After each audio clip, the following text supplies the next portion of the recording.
Welcome back, everybody, to the Star Wars podcast, where we talk all things Marvel, Star Wars, and everything in between. Please take a moment to check our show notes to find our social media, merch, and more. Today, we're recapping a lot of things. We're catching up. It's been a minute. We missed you guys, and I hope you missed us. We got a lot of things on the slate. X-Men 97, The Bad Batch, Invincible. So much awesome stuff's going on, and we're going to cover a lot of it here today. And I'm super excited. Just like Asajj Ventress, we're making our grand return here with Tommy. Tommy, how's it going? Good. And just like X-Men 97, we are also making our grand return. I'm good. It's been a nice break, but there's a lot of good content out right now, Michael, especially in Star Wars. It seems like, or Star Wars and Marvel, it seems like animation is the way to go. I think it's what we're learning. No, seriously, and I texted you this. I was like, this is kind of like the renaissance of like Star Wars animation, like the things that we care about as far as in animation form. I mean, it's booming right now. There's so much to cover, we've taken some time away, but it's also like I think it's for the better too, where like we're not forcing ourselves to talk about every single boring episode of Bad Batch. We're here to talk about the overview and the fact that like here are the highlights, So I'm really excited for this one. Yeah, I'm excited too. It's honestly making me want to go back. There's a show we missed is the Moon Girl and Devil Dinosaur. I want to go back and watch that now because I think I just underestimated the power of these Marvel animation shows. Yeah, I don't know a lot about that show. It was my impression that that's like way more catered to kids though. So I don't know. Oh, okay. So maybe I won't like it. I mean, or maybe I will. That was my impression. I didn't even watch it. I mean, adults can like kid shows too, even so. That's true. But this is all to say that we're excited to talk about this stuff, and we're excited I'm excited to see you, Michael. That's really the key of all of it. Yeah, I'm excited to catch up, Tommy. And this will be fun. Where do you want to go for? I mean, I guess do you have like a preference? Like what I mean, we're gonna be all over the place. So if there's something you want to start off with, by all means. Let's see. Let's start with Bad Batch. That's been our bread and butter. Listen, I think we need to start off with Bad Batch because I have an apology to give to Bad Batch. Oh, let's go. I'm excited.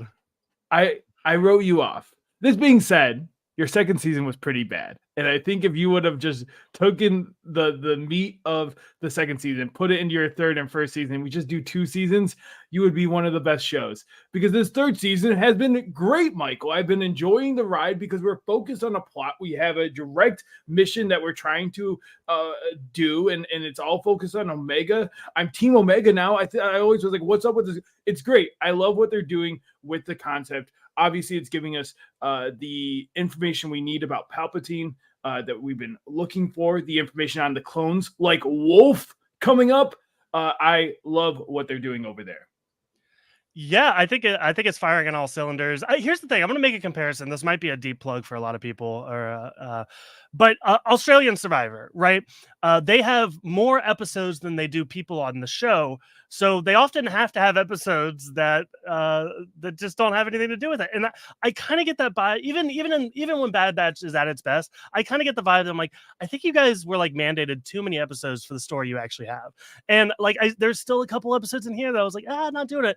Other than that, like, yes, like really like the Palpatine stuff. Here's the other thing. And I want to get your opinion on this because at this point, I don't know who is going to be surprised by like a lot of the cloning stuff they're doing, the M count that was like such like a mysterious thing, but everyone knows what that is. Like it kind of feels like they're spinning their wheels a little bit and they just need to get to that reveal because we all know it's coming. I guess we don't know the specifics, but like we know he's cloning for, whether it's Snoke or his clones or whatever. I mean, it's not really a surprise, I guess.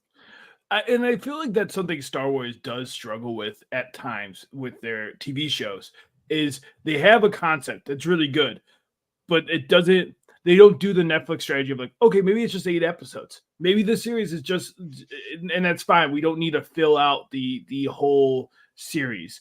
And I think Clone Wars was very similar. If I remember, Rebels wasn't. I think Rebels was like, very, everything had story purpose for each episode. And some people love that kind of stuff. Some people like episodic. There's, we could get into the logistics of it all. If it's shown on Disney Channel, there's a whole thing of like, they need content as opposed to the streaming. It doesn't matter how many episodes you have because you're not trying to fill a block. And that's a big thing of, back to get a little nerdy, back in the 2000s, like a lot of times you saw more episodic animation because you're feeling Nickelodeon needs to just fill a block, and kids will come in and out of episodes, and you don't want them to have to worry about a constant storyline. So you're just trying to give them, 30 minutes, and that's all they care about. So maybe there's a little bit of that going on because it is like for kids still. But think they're on the right track. This season so far, everything has felt like we're all systems go. Yeah. And not to go back to like another complaint, because again, I really have enjoyed this. I thought it's a lot of fun, but I think the biggest thing that Bad Batch kind of doesn't do perfectly is they have these episodes where they need to get from point A to point B, and that episode is about getting to the one thing, right? And that's not like, I feel like if we're talking like what shows did that really well, Game of Thrones, right? There would be Yep. like characters that go on missions for 3 episodes to get to a certain location, but like all the stuff in there is like really interesting, like interesting character stuff. But like I don't always get that with Bad Batch. Again, I don't want to like lead too much on like complaints here, but No, but you have a good point with Game of Thrones. They didn't always do it. When they did it, it's because they're trying to build out character development or they're trying to build a relationship out. Look at Arya, spoilers on Game of Thrones. Who knew this was going to happen? But Arya and the Hound, you showed that travel time because you wanted to build out that relationship. Then there's other times they just cut to, all right, we're at King's Landing. We don't need to see the entire how long it took months to get there. And I think that's where like Bad Batch needs to pick and choose. There's entire episodes where it's like, it's one thing that happens, but it takes 30 minutes for it to happen. It's like maybe we could, pick and choose how long we're spending on some of this. It's something I learned with D&D. In D&D, sometimes it is fun to have a session that's entirely just traveling. Then there's other times my players are like, "Hey, we want to get to the action. Like let's get going. I don't need to worry about sleeping and eating and traveling. Like let's get right into it." So I think they're getting there. Obviously, it's the last season, so I think also it's like, hey, we don't need to fill the time anymore. We can get out all of our story. yeah. So I want to ask you about this because this, for me, kind of like the highlight of the season thus far, is the return of one of my favorite characters, Asajj Ventress. And Tommy, I don't even know if you're aware, but it comes with some controversy that she's back. Did you know Oh, about this? I knew that she was out there, but I also knew they kind. I am not surprised there's controversy because I think it's a character that like with any of that, do her and I think Maul both. There's always controversy when they're brought up because like they're just thrown in and then they're out and then they're thrown in and out. So tell me about it. Yeah, so there was a book called The Dark Mm. Disciple where she teams up with Quinlan Voss, who's a Jedi from the Clone Wars. I read the book; it's a really good book, but Asajj dies at the end of the book. To be honest, I don't remember how she died. I need to go look that up. But I think when people saw her in the trailer, they're like, "All right, come on, Star Wars is on their shit." Like, I think like deep Star Wars fans are like, "Yeah, the books matter. We care about the books. They're a part of the canon. Like, you can't just retcon that stuff." So I think it did come with. I believe the creators have come out and said they're going to explain how she's still alive. And I do like that there was a line from her that was like, I still have a couple more lives left, like she is kind of like this character. And then guess what? That's Star Wars. People come back to life. It just, they retcon things all the time. It is what it is. And listen, she's a really cool female anti-hero, she's so competent. Give me more of that. I want more. So it's like I hear you about the book readers. I think it's hard because obviously the majority, like I don't want to say the majority don't read the books, but it's like the general public is not going to read the books. So they're not going to know that's true. And we've seen time and time again, they completely retcon things that happen in some of the books. They say the books aren't canon. And I get that that's frustrating for someone who reads the books, who is invested in that stuff. That's very frustrating. I think if it's worth it, then do it, right? Like, if you kill Cad Bane in the book and then you bring him back just to show me the TV show and then you kill him 2 minutes later, it's like, all right, well, what's the point? And obviously it's not exactly that, but it's like, what's the point? But if you're going to actually use Ventress for this thing, I think this Ventress Omega relationship is very interesting to me, and I'm very excited to see like maybe a little darker Omega. Like, come on, I'm into it. So I think there's a point to bringing her back in this. Yeah, definitely. And I agree. So, and like, again, I love the character. So like, I'm really not going to complain. And I just thought it was so interesting, so compelling about how like there were these two people that were on opposite sides of a war and they've come together now. And I really like that dynamic. We kind of get, I mean, this has been touched on obviously throughout this season, especially with the M count and everything. It sounds like it's confirmed at this point. Like we always said, like, oh, she might become a Jedi, whatever. She might be force sensitive. It seems like it's confirmed. She's definitely gonna be a Jedi. Yeah, well, or she. There's a part of me that thinks she might lose. There's a part of me that thinks like, and it's hard because we get things out of context, right? Or out of timeline. We know at some point Palpatine succeeds on the cloning. We know that happens.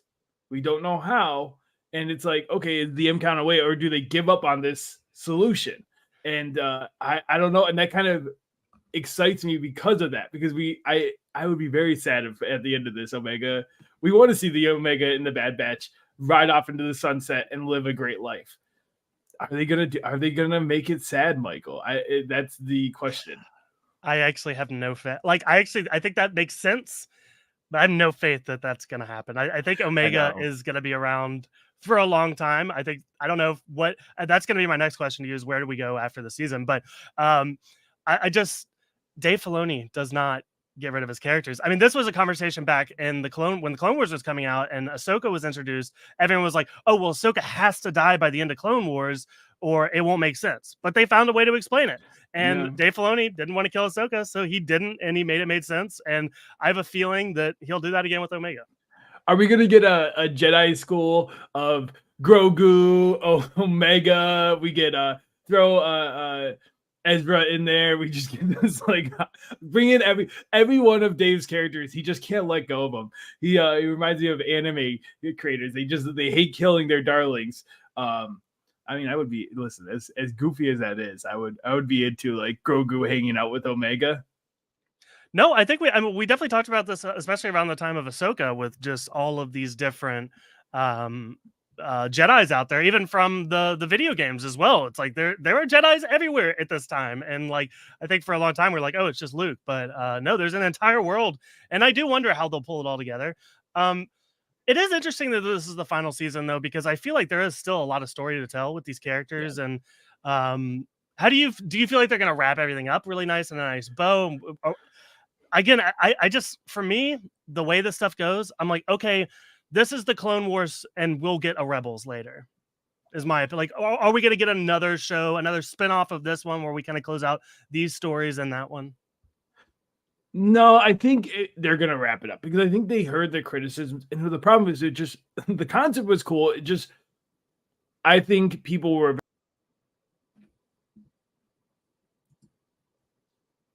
I think I don't know. I think people were really critical of the beginning of Bad Batch of like, what's the point of this? And I think we've now seen the point of this. Like we're getting to the idea of these clones rebelling. I'm excited to see like what happens with Rex and Wolf. Maybe we see a Rex spinoff. Maybe we see a Rex Wolf and that group of people. I could see that. I could all like in order to do that, I could see the Bad Batch dying. I could see the Bad Batch dying and Omega like living. But I also am with you where it's like at the end of the day, even though that's a cool storyline, I don't know if Star Wars would do that because it is very, very sad. And we've already lost some of the Bad Batch.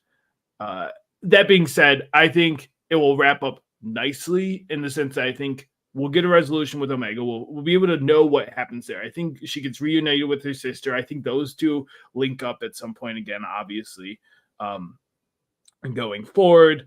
And maybe they get taken in by a Bad Batch. Again, if the Bad Batch do die, maybe that's those two link up and they go off into the sunset. Maybe they meet up with another group of sisters. Everyone's Yeah, favorite. yeah, exactly. But I'm excited. The wolf has really get me. I like when I saw him, I was like, oh, it makes sense. Like we didn't know that was a thing, and we knew he was also like part of like the evil group for a bit. I'm just enjoying it. I'm enjoying what I'm watching. Yeah, that's awesome. Because I know you've struggled with Bad Batch, and here you are, and you. I It, think they can accept your apology. it was just a random side quest. Like if all this was happening, we got an entire scene where we were able to do Mission to Sid. Like I think they could have cut that in half because if there is this urgency, and obviously they didn't know that she had the M count, and obviously she was being protected, but it felt like almost two different shows now. Yeah, yeah, for sure. What else on the Bad Batch that you want to touch on before we move along? I think Crosshairs is one of my favorite characters. Out of all the Bad Batch, he has an interesting storyline. I love what they're doing with this hand and like this, like he can't even do what he's known for anymore. I think that's so interesting. As opposed you have Hunter that I still don't understand like what the point of Hunter is. It was kind of to be a dad, but they kind of have dropped that. Wrecker is obviously great because he's just Wrecker. But yeah, I think Crosshairs, I was honestly surprised how much they were able to make this guy such a complex character now. Yeah, no, that's really well said. I mean, I feel like this has been a conversation that we've had since the first season. Like a lot of these characters are kind of like, there's kind of two characters that serve the same purpose, or one character that just we don't really understand why they need to be there, other than just to have a batch. That being said, we do have a new member of the group. What do you think about Batcher? I mean, you bring a pet into any group. How could you? I do like that in the this is not what happened, but it's like, all right, we get rid of Tech, bring in Batcher. But no, I mean, Batcher's great. I love the storyline there. I think it did really good of showing again. One thing about Omega that I think is, I don't know if forgotten because they definitely push it, is her caring. Like she has such compassion and such she wasn't built for war like the other clones. And I think that's something that's really important going forward, is this compassion that we see in Omega in every sense. Like she didn't give up on Crosshairs. She didn't give up on Batcher. Who else won't she give up on? Yeah. Yeah. The sister. Well, exactly. I don't know. She is the sister. I don't know that it's going to be a peaceful resolution there. She seems too brainwashed. She left the toy though. There was small signs of like That's Emery true. brought the toy back. Omega was worming her way in. Yeah, you're right. Just Maybe, like yeah. Order 66, she was worming her way in the brain. Yep. Okay, Tommy. I think we can put a cherry on the Bad Batch here. I say we talk about for every Star Wars show we get a Marvel show. X-Men 97, baby. And I feel like, I'll be honest, this show, I've really enjoyed it. It's taken me by surprise, like it way more than I thought I would. But it still kind of feels like a passive show to me. Like, I don't know that I have like a whole lot of opinions as much, especially because here's the other thing, maybe shocking to some people. I did not watch the original series at all. So like I'm kind of coming in on the back foot. I was a big X-Men Evolutions guy. That was my X-Men that I grew up with. But yeah, I'm curious, where are you coming in with X-Men at this point? I really like it. I have watched a lot of the original. I'm still watching it. One thing that you need to know about like X-Men, the animated show, it came out during a time where there's a guy, Chris Claremont, who was like making the comics, and it was very much like a soap opera. Like it's dramatic. You got Storm with her giant from wind and rain, and you have Jean Grey fainting and yelling Scott all the time. You have like it's a dramatic show and kind of cheesy, but that's kind of like what you loved about it. And that being said, it also like tackled so many iconic X-Men storylines. Like season 1 already dealt with Days of Future Past, already dealt with Apocalypse, already did like Sentinels, all these huge things that you'd be like that would be built around a whole season in modern day. They're not afraid to do like, oh, here's an episode, we're going to resolve the whole thing. And I think with this show, I think they have a lot of that characteristic in it in X-Men 97. I also think they're doing better of like giving character development. I saw a tweet that was really good, and it was talking about how X-Men 97 is a really good study in sending characters we know well on journeys that challenge their core values. You got Storm, who's a god. What if she wasn't a god anymore? You got Rogue, who craves touch. What if we give her touch? What if she's able to finally have that experience? Magneto is someone who kills. What if he finally has to show mercy? And you have Cyclops, who leads. What if he has to follow? And I think those things is what I am appreciating about the show. Is like it could at its surface just give us these storylines, give us these characters, whatever.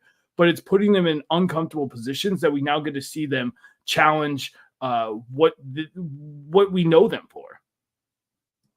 Yeah, no, super well said. And I think that was my big takeaway. And like kind of the swings and something I didn't expect from this show, especially like coming in with like Magneto's not a villain. Like that's something that I wasn't expecting. It wasn't on my bingo card, and like I think they're doing it in really cool ways, and they're able to also like. I think the awesome thing about like there's a lot of like memes on TikTok about like how the X-Men has gone woke or whatever, but like they still stay true to like the original conceit of the X-Men, which is like a parallel to like social justice issues that were going on at the time and even still going on today. And the fact that they were able to keep that theme, I think, is really important to like the core of what the X-Men is, while also giving us really cool stories, really cool characters. And we probably need it now more than ever. Like you're right. Like the big thing about the X-Men anime show, on top of what I said, was what you just said. Is it handled topical things. It also forced you to try to question your own values. And I think episode 2 is such a great episode at doing that. I mean, look at Twitter, like you were saying, people. There's a part in episode 2 where there's a man who comes in to attack Magneto, and he's giving a speech about how he's so sick of people whining. He's so sick of, they have it bad, but so do I, a white man.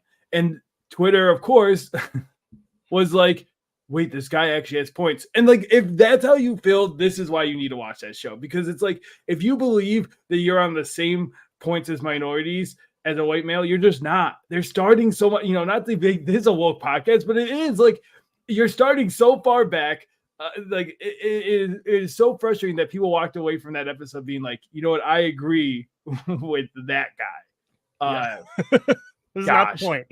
Yeah.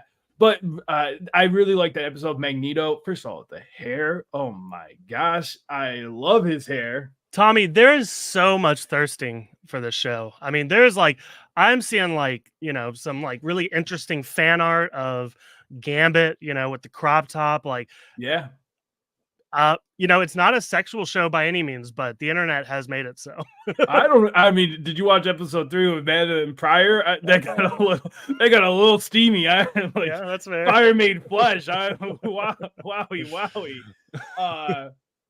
But no, I mean, there's a lot of thirsting going on in this show.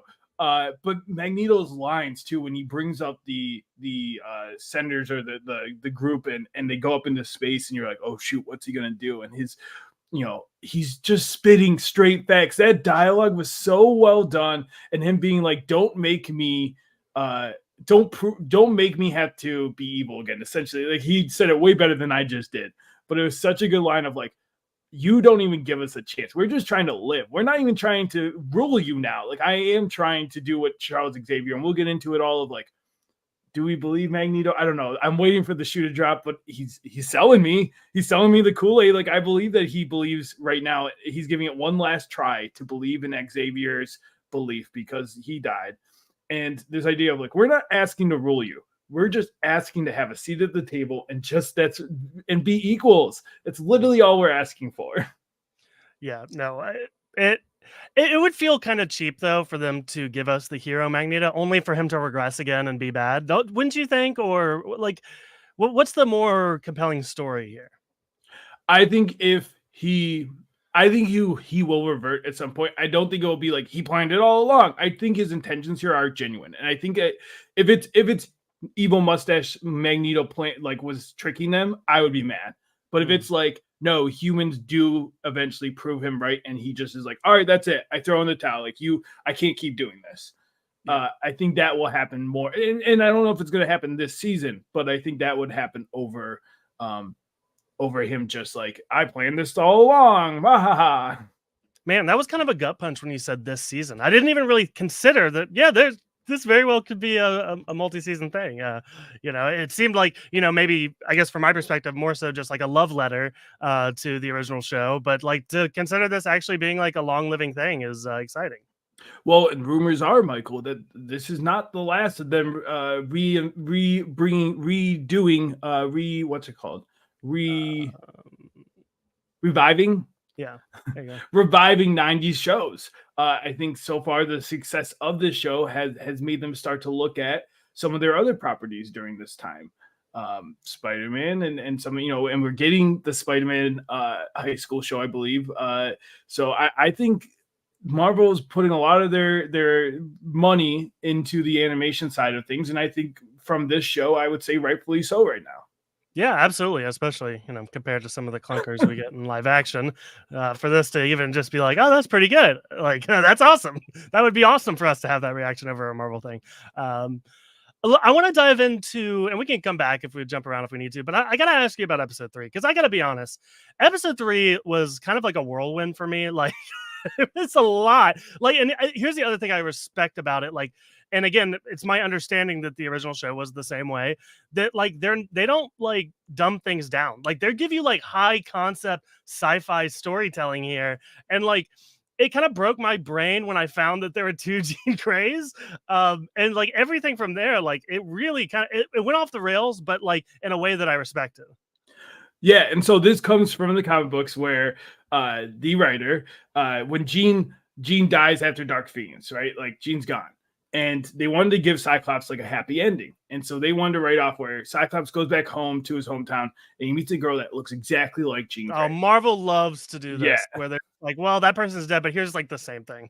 Yep. So Madeline Pryor was this thing, and they have a kid. Well, the networks, the higher ups were like, well, we don't like that. We want Cyclops back. We want Jean Grey back. Like you can't just write him off.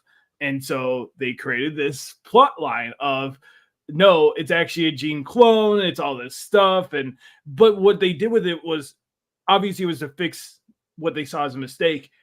It is complex because you don't know when Jean left. So like I love when them talking about like we don't know what memories are each other's and where it started, where it ended, and it's gives a whole different meaning to the original series too, because you're like, okay, when did that like which Jean was this? But does it even matter? They're both Jean in their own mind. You know, obviously she's now Madeline Pryor, but it's you're right. It's very high, big brain thinking, and it is overwhelming. But it's like it's cool. I don't know. I want shows to challenge me more. Yeah, and that's the thing. I felt challenged. I was like, "This is like I didn't expect to walk into this episode and have to think this much." Like again, I was considering it to be a more passive show, and it's really not, which I do appreciate. What's that Bible story about how there's two parents that are like fighting over a baby and they can't decide whose baby it is, so they take the baby to the king, and the king is like, "All right, I'm going to cut the baby in half, and you can take both halves." And then the real mom is like, "Oh, she can have the baby." Because I don't want the baby to die because I love the Yeah. baby because it's my baby. And that's how they find out that she was the real mother. I'm putting myself in a Cyclops position here where there's two people. I would be like, you know what? I'm dumping you both. Like, I can't handle this. If you guys can't figure out and agree what's going on here, like that's I don't know. Like, I try to like think like, what would I do? And like, genuinely, that seems crazy. Well, and that's the thing now. And I think, in a way, I think they in the original series there was the Wolverine, Cyclops, Jean love triangle, and it was something that always felt kind of forced. It made Wolverine kind of look like because he was such a punk about it. He would just like blatantly be like, "I like Jean," so even though like it was very clear Cyclops and Jean were in a relationship. What this has done is it complicates the waters now because like they're not, are they married, are they not? You can get into the logistics of it all. Who did Cyclops fall in love with? Was it Jean or Madeline Pryor? And it is a complex thing. They're definitely going back to that. We're going to see like the Wolverine of it all. You know, we basically got our Snape like always like moment with them. And yeah, I agree with you. It's a very like it's like, you know what, this is too complicated for me. I think I would walk away as well. But we also, to jump to their son, Nathan. You know who that is, right? No. I don't have to save. You know, Nathan is a big character, and this storyline is very exciting. We saw him go off with Bishop into the future to fix this illness. So maybe we'll see what happens to him. Oh, I think I understand. I'll be honest, and this is the thing. Like, I watch X-Men Evolutions, but like that was so long. I don't remember any details from it. Definitely didn't watch the original show. Didn't read X-Men comics. Most of what I understand about the X-Men came from that original X-Men trilogy. So like even now, like what's kind of weird to me is like I've always pictured Wolverine as the main character of the X-Men, right? Like Hugh Jackman, baby, that's my Wolverine. He's like center of the attention and everything. But what's been interesting is like no, that's not the case here. He's barely a side character in this. So it is like it's interesting. Like I don't understand a lot of the lore, so a lot of it's a little confusing. If I had to guess, can I make a guess based on my limited knowledge? Is this Cable? You don't know. You're not going to confirm. That's fine. I don't want to, it's a good guess. We'll see if it, I want you to be on this journey because I think it's exciting for you.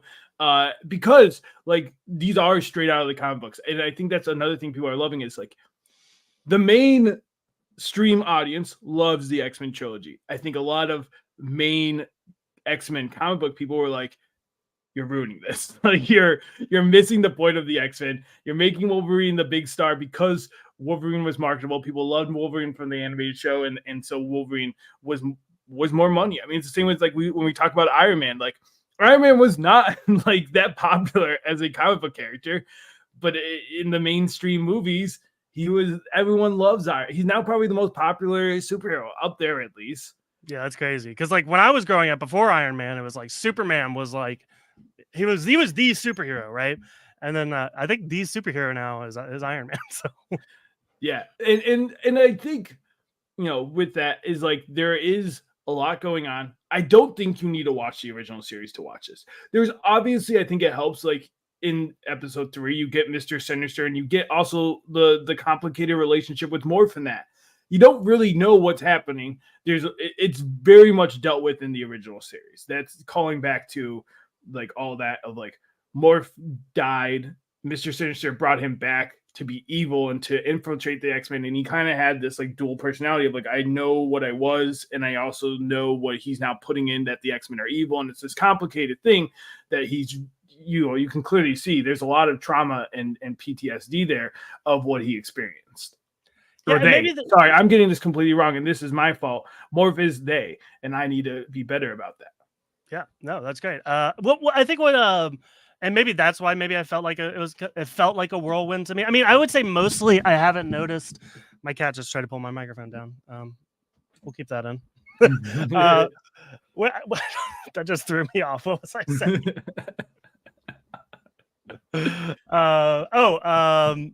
Yeah, I guess when I'm watching, I'm not sure if it's something that's been covered before. When Mr. Sinister showed up, I didn't know. I was like, okay, is this the first time we're seeing this character? I have no. So I guess for me, as somebody who didn't watch it, I'm like, I don't know, so it doesn't matter. Like for me, it's the first time I'm seeing it. We jump into stories all the time. Shows start in the middle of stories. Stories start in the middle of stories. Not everything happens at the Big Bang, so. Yeah, and I think that's the beauty in this is like you are jumping in, and if you want to watch the original series, it's still out there. But I also think they're doing a good job of you don't need it. You don't need to know that Trask has been around forever, and they've dealt with the Sentinels, they've dealt with Master Mold. Like they give you enough that you know what you need to know for this series. Yeah. I lied. I've seen one episode of the X-Men original series because I was also gonna end up. I wanted to rewatch it, but there's no way. I did not have the time for that. But I watched the first episode, and what I really liked is the parallels between Jubilee in the first episode and the parallels of what's his name? I think his superhero name is Sunspot. I might be wrong about that. Yeah. Yeah, I know Sunspot from the Marvel Snap game. Again, this is my reference point for most X-Men stuff for sure. I'm like quickly trying to find his name for you. Roberto, there we go. Yes. But yeah, I really kind of want to go back and rewatch it still though, just because like if there are more parallels like that, I want to catch them. I want to clock them. So it's cool. And it's fun. Like, just imagine, it's the same. The other show we're going to talk Invincible is like, it's fun to see your comic books come to life and not have them change. Like, it's fun to just see the comic books for what they were. And I think nowadays you get a lot of blend. We see that with adaptations. A certain show, Avatar, there's a lot of criticisms of how much they changed and how much they stayed true to the property. I think there's merit to both. I think, you can change as much as you want to change. At the same time, it is fun to see like the classics, like, because they were good stories for a reason. Like, X-Men comics told amazing stories. The Storm storyline, we see her at the, I'm really excited to see how this progresses. We see her meet with, I don't think they said his name yet, so I will not either. But we see her meet with someone at the end of episode 3. I'm excited to see what happens there. I'll tell you, Michael, I'm real excited looking at the title of episode 4, Motendo. I'm very excited to what, it gets my mind thinking of another video game powerhouse that we have in our world. So I'm excited to see what's going to happen there. Okay, interesting. Yeah, that word means nothing to me. So Yeah. I'm excited. I'm kind of coming in as a newbie here with some of this stuff. So that's exciting.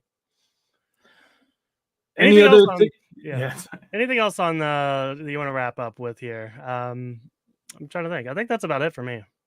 No, I think you have a big ensemble. I obviously there's characters I want to see more of. I was a big Beast guy. I would love to see Beast, but even the parts we get, I love him. Like him with like the Jabberwocky, like Fear the Jabberwocky. Like that's Beast. The action has been incredible. Like the scenes are so good. Gambit, poor Gambit, with him dealing with Magneto and Rogue. Can't unsee that, Shuri. But like, we saw it in the trailer, but him putting his powers onto Wolverine's blades. We saw Bishop taking Cyclops' blast and shooting that off. Like, I love the Yes. combo moves, and I think that's something that people don't think about with X-Men. It's like it's all about combos. Like, that's their whole thing. They're a team, and so I love that they're doing that in this show. No, absolutely. I think that's my favorite thing about like team superheroes. Like, I feel like we even got it. Like, I mean, we get it. I don't know if it's as rare as it used to be, but like, yeah, I love seeing this stuff when like two like, yeah, you've got one power. That's great. You can only do so much with it, but when you put them together, you get really inventive. And I think like the writers are having a lot of fun with that, and I appreciate that. And I expect to see more. It seems like that's like a trick in their bag they want to keep using is how they can get inventive with combining these powers, which is awesome. Yeah, animations evolved with it, and like obviously some of this you can't do in the original series because like it was very hand drawn and in a very different world. We can now, and I love that they're doing that. Okay, well let's transition into Invincible here, and actually I want to reference a scene because based on like hand drawn animation, and Tommy, I know you're not completely caught up. I'm gonna spoil you on something. It's not a big deal. It's more of a bit, but I thought it was really interesting. Mark goes to this convention, a comic book convention, and he's talking to an animator, and basically the animator is describing what it's like to create animation, and during that scene. They kind of show what they're talking about. So you'll be like, yeah, sometimes the characters will cover their mouths to it looks like they're talking, but really they don't have to animate anything for that. And like there's yeah, like sometimes they get really carried away with some of the art, and like Mark looks like especially beautiful. Like I don't know, like that Invincible's doing a lot of fun stuff over there too. So fun. That's straight out of the comic. They did that in the comic Okay. where he goes to this convention and they're like talking about writing comics, and it's like breaking that fourth wall meta of, yeah, in comics you do this because this is easier for doing a wide shot. You don't have to draw all the details of the people. You kind of just draw a little circle, and it's so good, and it's such a classic moment. And that's the thing I'm appreciating about Invincible in general. They, it's because he's so heavily involved, the creator. They're paying so much homage to the comic. Things they tweak feel necessary. They're not, and the cheesy moments, the things that people love that are cliche like that, they're putting in. There's one, I think I'm pretty confident there's one coming that I'm very excited. I think you will very much like if it happens. Yeah, well, I mean, speaking of not knowing the backstory to things, like I was not an Invincible comic person, so like a lot of the stuff is just taking me by surprise. And I think what's interesting is I think you probably have a very clear picture of where we're going. At least like I don't know, for me right now, I'm like, who is the big bad? Because I feel like we got a couple different things going on. We get this time traveler dude. I'm really confused about him. They're not focusing on the last 2 episodes have ended with him like walking out of a portal or like showing up at Mark's house. And it's like we only get like 5 seconds an episode of this guy. I don't know who he is. Is he the big bad?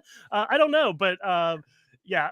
the stuff with the Voltrons, that's all really cool. I don't know where we're going, and that's really exciting. Mark's brother, that's like the biggest twist that I've seen in a long time. So you're gonna have to read the comics after this because I'm excited for you to experience it that way too. It's, I mean, that's why I think Invincible was so good. You know, obviously Kirkman knows what he's doing. He did Walking Dead. We saw how incredible that was as a series. I think he learned a lot from the live action experience of making that TV show. And I think going into this, I think there's, you know, obviously it's different, it's animated, but they got that heart of the show, which is, I think, what you're talking about.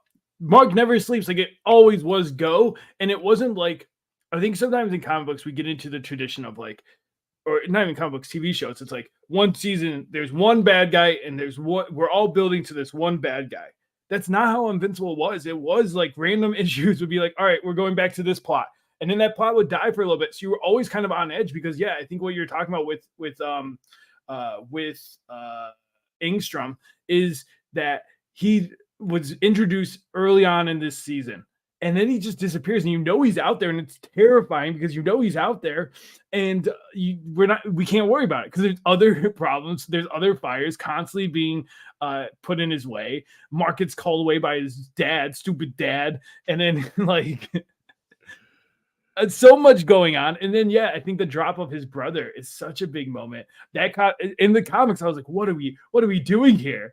And there's complicated feelings about his dad in general, of course, right? Like it's like you see remorse. We see that at the in episode 4, Nolan's remorse in a sense, but is he really remorseful? Can we fully forgive him? It's so complicated. Dude, talk about you know, you were talking about your favorite character being Crosshair, and I kind of feel like we get a similar storyline here, and it's not definitely one for one by any means, but there is like are you redeemed? Can you be redeemed? Like, and like 1 second I'm like, okay, maybe I trust him again, and then the next he like does something horrible, and now he's gone again, and it's like, damn, you're really a piece of shit.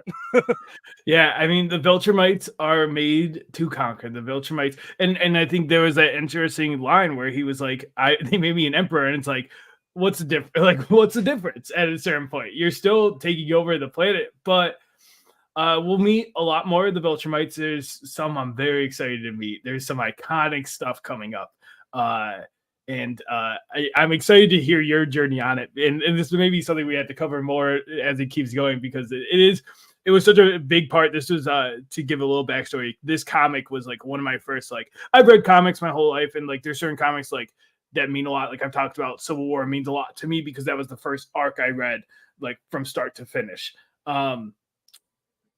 Invincible was like the first one that I picked up. Issue 1 was like, all right, I'm going to get into this. And then it blew up, and I read from start to finish.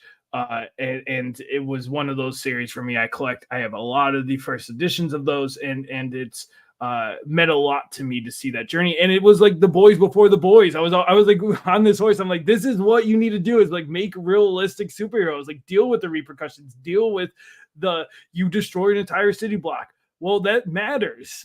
Yeah, no, and I think what's interesting is I you know, I guess my first real love in comic that I started at issue 1 and finished all the way out was The Walking Dead. I got all those comics behind me. Same creator, obviously, you've already mentioned them. And again, I don't know what they're changing, and I sense that it's not much, especially because like it sounds like even small bits are still making it in. But like I think what was interesting about The Walking Dead, it was more like kind of like the butterfly effect. Like if one thing changes from the comics, it like continues to snowball and change everything. Like for instance, Andrea dies early in the show, and now Rick has a spinoff show with Michonne because that's his love, and he wasn't there enough. Like, you know, it was always interesting to see how they changed it, and they definitely changed it a lot, and sometimes for the worse. But I think the idea of that is a lot cooler. And like if you're gonna adapt something, you know, have some fun with it. Like, what's the point of creating the exact same thing? So I guess that's my question to you is like, what are we changing a lot here?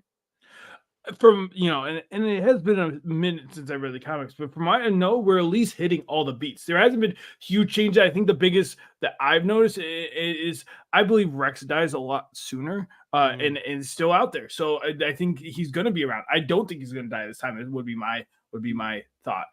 He was like dies almost immediately, and then Robot does his thing. But I think they're doing a better job. And that's something I think he learned from. I think he learned with Walking Dead that you can create a lot of plot holes for yourself when you make drastic changes like that. Mm-hmm. Because Yeah, Andrea's a huge one. Andrea's the biggest one you think about. It's like she has such a cool storyline in the comics, and they kind of robbed her of that in yeah, the TV show. yeah. But then Carol, on the other hand, got Yeah, then you have she was good Carol who too. got Yeah, yeah. she was like a whiny baby that was horrible in the comics. But okay, so let's see. Where do I want to go? I want to. How many episodes behind are you?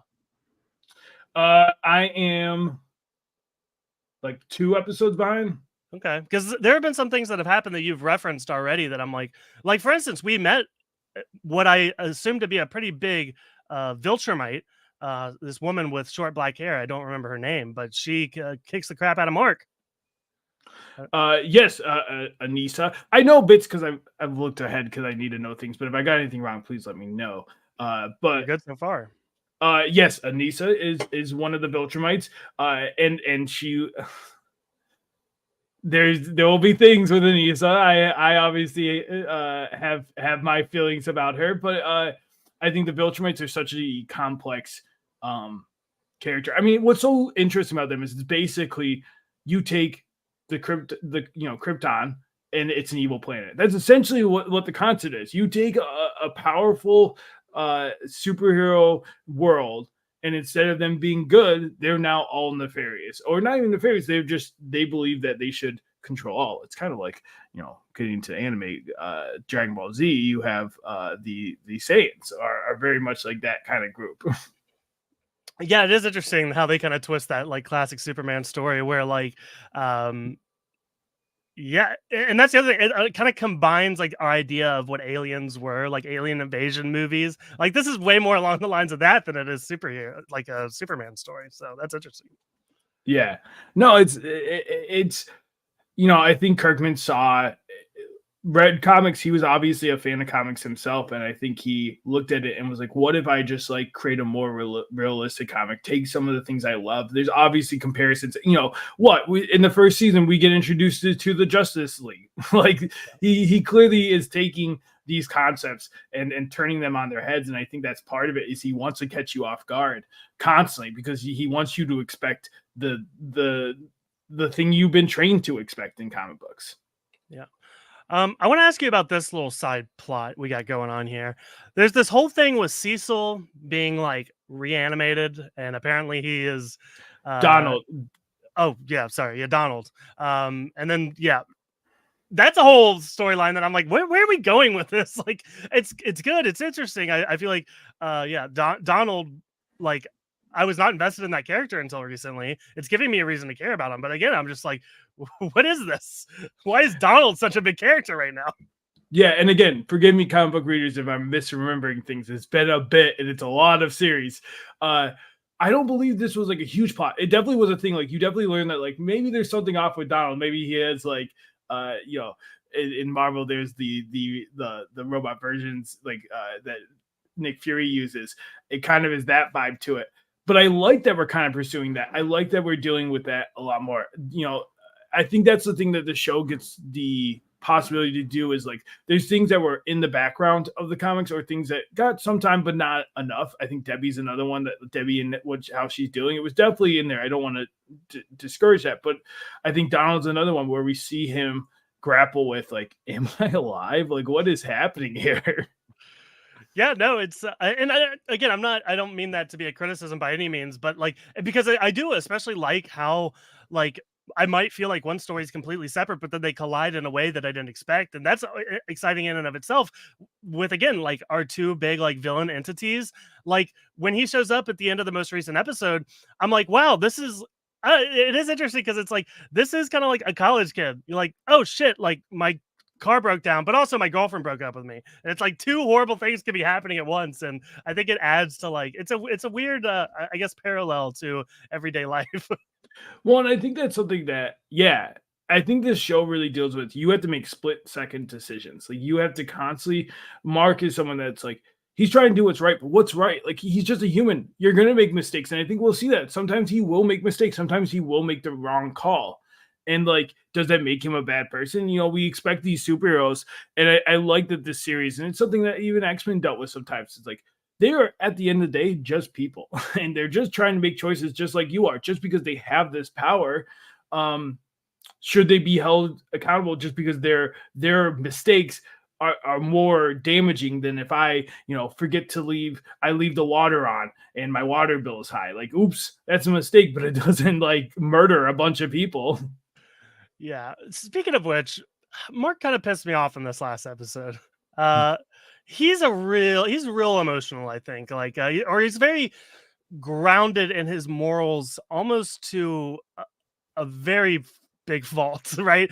The whole thing is like Anissa's trying to get him to submit and agree to conquer Earth, and like even Cecil's in his earpiece, like, dude, just say what you need to say. We'll handle this later. And he's like, no, I will not. And then he gets super punched into the sky again. I'm like, bro, leave your morals at the door for a second. Like, you're gonna die. We need you to protect Earth, and by like, you're about to get yourself killed, bro.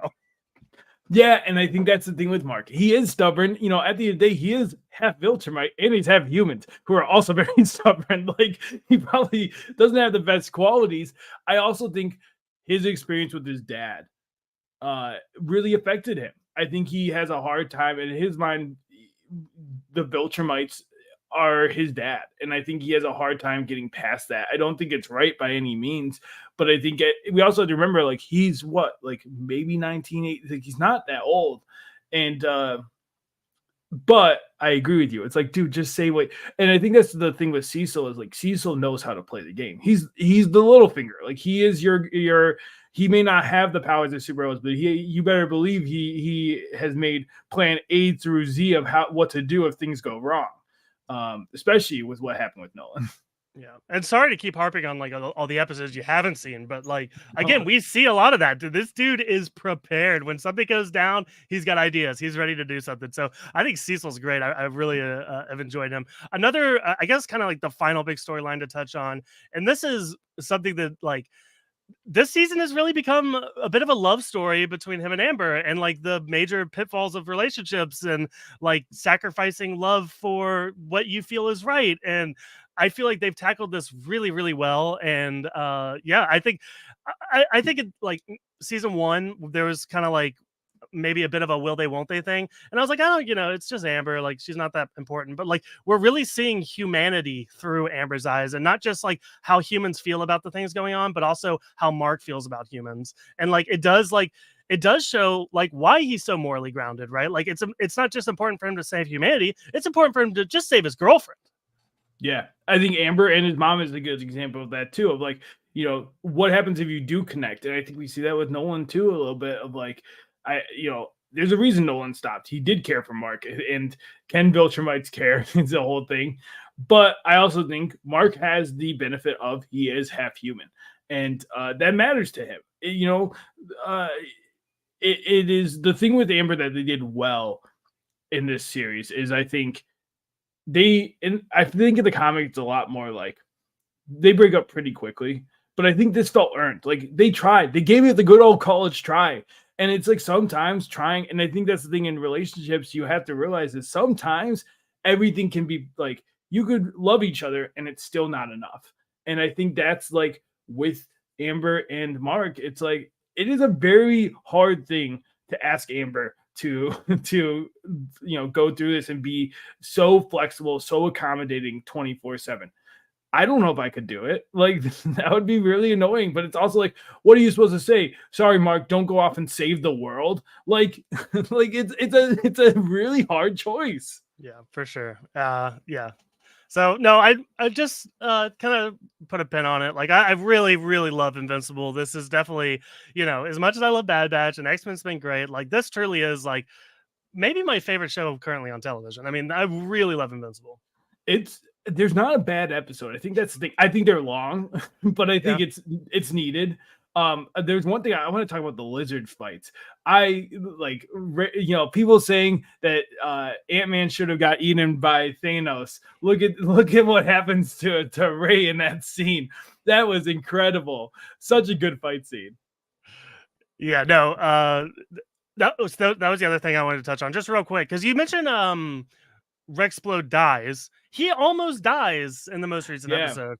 I didn't know if that was part of the story, or maybe that was the point where he was supposed to die and he's continued on. Also, we lose Duplicate. That's a sad one. So it's been Yeah, interesting.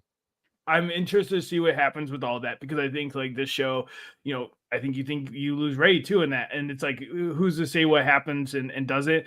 I think, yeah, with Rex, again I don't remember what exact point he does. Maybe I'm misremembering. Maybe he does come back again. It's been a bit, guys, but I think that's the nature of this show. I think the Guardians are really interesting to follow because, like, I just want them to be successful. Like, I want them to be the Avengers, and they're like trying, but it's also like they're just as much they're improving, the villains are improving. Like, everyone's getting stronger and better. And I think, to your point about like who the villains is, this show does not like because that's sorry, I'm all over the place. The show does not uh keep villains on bay because why would they? In real life, criminals are doing things 24/7, and I love that this And show often kind of at the same time. yeah. And I love that show gives this vibe. Like we have the Lizard League, they're doing their things. We have the Mars people doing their things. Like there's constantly it is, and then we have Angstrom. Like there's always something happening, and you just have to be prepared. I mean, there's more. There's so many things that even from the first season that haven't been picked up. That like there was that group that came through the portal. Like what's happened to them? Like everyone's out there and they're terrifying. It almost feels like a different genre of storytelling, just like something we've never seen in television before. Really, I mean, like I feel like there's always been shows that kind of change the way shows are made. Like I would say Sopranos was a big one. I would say Game of Thrones was a big one. These shows that come on and like show us a different way of telling stories on television. And I feel like this is definitely one that like it sometimes it is kind of jarring because it's not how we're used to seeing these stories presented to us, but it's also really refreshing at the same time. So Yeah, I mean, have we even really? You tell me. Have we even touched on Titan and what he's been up to? The guy who can turn to like first season, he was such a big deal. We had that whole fight there with, and we got the guy with the lion battle guy. We haven't seen. There's so much going on, and even in this discussion, we haven't even touched on Alan and yeah, what's happening over there. Like I love Alan. Alan might be one of my favorites. Alan is great. Yeah. I think I might have well, I don't want to I think I might have spoiled myself on something involving that character. I won't say anything more for everyone else, but yeah, it seems like that might be a big character, so I'm excited. Al, he's always around, and I think Alan, like we saw the relationship build between Alan and Mark, and even in like episode 5, we see Alan recruit Mark in, so we think the coalition is definitely going to be a thing. Thaddeus, that was a big reveal, and so there's more going on in the universe. Yeah. Well, all right, Tommy. I think we did a damn good job talking about 3 different shows here, and we're under an hour. So look at us. But Tommy, I think there's something you want to set up, something you want to share with people. Yes, so Stark Wars is thriving. We're still here. You may not hear from us all the time, but me and Michael, we're good. We love talking to each other. We love talking about this stuff. But as you know, and talking about this, I do love cartoons, and we've talked about that a lot. And obviously, we'll still cover cartoons here, but I'm also covering cartoons elsewhere, Michael. I'm over on there's a new network starting up called Whirlwind Podcasts. It's a bunch of new shows that we have going on over there. Previously on Shameless, they're doing this thing of they don't want to watch all Shameless, so they're watching only the previously ons and trying to figure out what's going on. That's a good idea, actually, because I've tried to get into Shameless. I don't think it's for me. Like I've tried a couple times. So that actually, I'm kind of sold on that idea. It's fun. They did it with Pretty Little Liars. They were trying to figure out who A is through the previously ons. Really cool concept. They have that going on. They have Inside the TARDIS covering Doctor Who, especially because we're getting new Doctor Who coming out very soon. Now on Disney, so we're getting that Disney bucks over there in Doctor Who world. And tons of other things they're planning and tons of other podcasts. They're doing Veronica Mars. rewatch. So if you're looking for stuff, come on Whirlwind. But I am doing a podcast called Tuning In with Todd and Tommy, where me and my friend Todd, who has been on this podcast numerous times, will be covering different cartoons. Right now, we're doing like season 1 of a cartoon. There's so much out there. It's hard to do episode by episode, but we're not opposed to sometimes doing that. And then we're basically going bi-weekly. So we're doing a podcast every other week. And then we're also doing one show podcast and then one more big concept podcast. So our first episode, which is out now, actually covers the original X-Men series season 1. So you can go there and we discuss all about the shenanigans on that. And then the episode that is coming out next Tuesday is going to be covering live action adaptations, and we discuss what makes a good live action adaptation, and we talk about some of our favorite cartoon to live action. Obviously, I think Avatar really inspired this, and One Piece, those two coming out very recently, and I think we get into some really cool discussions about that. Yeah, Tommy. No, I'm super excited for all that. The live action, I got a lot of opinions on that, so I'm curious to hear what you guys think as well. So, yeah, that's super exciting. I'll put that link in the show notes too for people. Y'all just jump right over. You want more X-Men content? It's right there, baby. So, make it easy for y'all. Yeah. Tommy, what else? Anything you want to close on? I mean, news, recommendations. What have you been doing?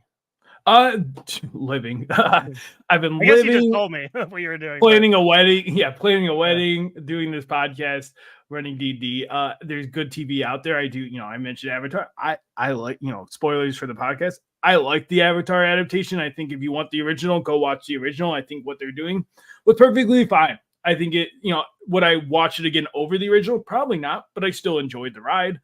I'm trying to think of other shows that have come out recently. Spoilers again. We're going to cover Has Been Hotel at some point on the animation podcast. I thought that was a fun show. If you like musical shows, really fun concept, really cool show that's out there right now. Yeah. No, super excited for all that. Let's see. What have I've been up to? Nothing really. I guess. What else is on TV? Reality TV is booming. Dondi, Deal or No Deal Island. I don't know. You watch that? Yeah, no, but I've heard our good friend Mr. Boston Rob is running. It's the Boston Rob show. None of the other characters matter really. When isn't it? Yeah, exactly. Have you watched Shogun? I've heard that's on our radar. Tommy, here's the thing. I was talking to a friend earlier about this. I think I'm just done with if it's not something I'm going to podcast about and it's not reality TV and it's not a movie. Yeah. I don't think I'm watching scripted shows anymore. I can't keep up. There's so many good ones. I wanted to watch Mr. and Mrs. Smith. I just don't have the time to get to it. I really wanted to watch Shogun. And somehow at this point, I'm like, I guess I'm not going to watch Shogun, but I would love to. It looks so good. I know, but there's also tons of old shows. I'm in my old show phase. I kind of want to watch The Leftovers. I never watched it. Oh, it's really good. Tell me when you do. Yeah. I recently, me and my fiance, I didn't tell you this. We started Game of Thrones. She has never watched it, and the only thing she knows is there's a red wedding, but she doesn't know the concept, she knows that it's probably a bloody wedding, but she has no idea what it means. It has been so fun. I've recorded her thoughts after every episode. My favorite was we were still 10 minutes away from the end of the first. And she was like, man, this Bran guy, I can't wait to see him be a big warrior one day. He's so agile. He's moving around all the time. He's going to be great. And I'm like, oh man, just wait 10 more minutes into this episode. So it's been a lot of fun. I watched Walking Dead. I've been rewatching. Let me tell you, Walking Dead gets a bad rap because where it went it should have ended early. But the beginning of Walking Dead for that time, it was the Breaking Bad of that time because it was trying to do really complex storylines. Seeing Rick go from this moral police to where he gets to, it's a good show from the beginning. Dude, I remember I don't remember exactly what the overlap was, but there was a point where Mad Men, Walking Dead, and Breaking Bad were on at the same time. And I was like, this is the golden age of television. These are and it's all under AMC. I think AMC has probably had a bit of a fall from grace. Especially now that Better Call Saul's over. I don't know, I don't know how much love they're getting. I will say I've checked out the Rick and Michonne show as well. I watched the first 2 episodes. Pretty good. I've heard good things. Yeah, I've heard. I think people got soured. I think Fear the Walking Dead, all those other, it got a little much. Yeah. So there's still stuff going on over there. So there you have it.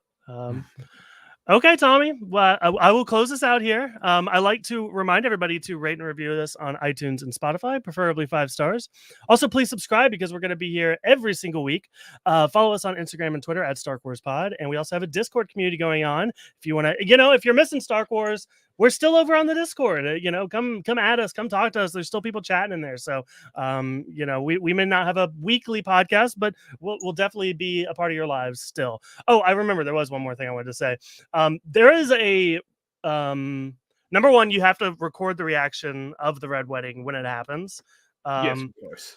And number two, there's for me, a Red Wedding type thing that happens in the leftovers. Not necessarily that it's murderous, it's just insanely shocking. So like honestly, like if you get to that episode, I like want to watch it with you. Okay, I'll if I it's hard. We'll figure it out. We'll figure out how to make sure that I know what it is. All right. There we go. We're done. Talk to you guys later. Bye. Bye.